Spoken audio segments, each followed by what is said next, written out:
राज्यात महिलांसह अल्पवयीन मुलींवर होणाऱ्या अत्याचाराच्या घटना काही कमी होताना दिसत नाही। अशातच जळगाव शहरातून एक संतापजनक प्रकार समोर आला आहे।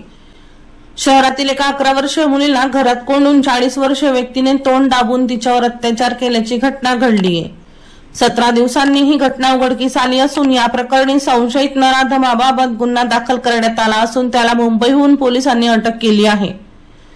पीडित मुलीच्या आईने फिर्याद दिली आहे की 12 ऑगस्ट रोजी दुपारी 4 ते 6 वाजेच्या दरम्यान रामानंद नगर पोलीस स्टेशनच्या हद्दीत संशयित आरोपीच्या मुलासोबत 11 वर्षाची शेजारी राहणारी मुलगी आणि काही मुलं लपंडावाचा खेळ खेळत होती। तेव्हा संबंधित मुलगी संशयित आरोपीच्या घरात लपायला गेली होती। त्याच वेळेस संशयित आरोपी हा घरात आला। त्याने त्या मुलीला पाहिल्यानंतर घराचा दरवाजा बंद केला, तसेच घरातील सर्व लाईट देखील बंद करत मुलीवर अत्याचार केले। गुन्हा दाखल झाल्यानंतर पोलिसांच्या पथकाने त्याला गुरुवारी मुंबईहून अटक केली आहे। वर्षा लोहार यांचा रिपोर्ट V1 लाईव्ह जळगाव।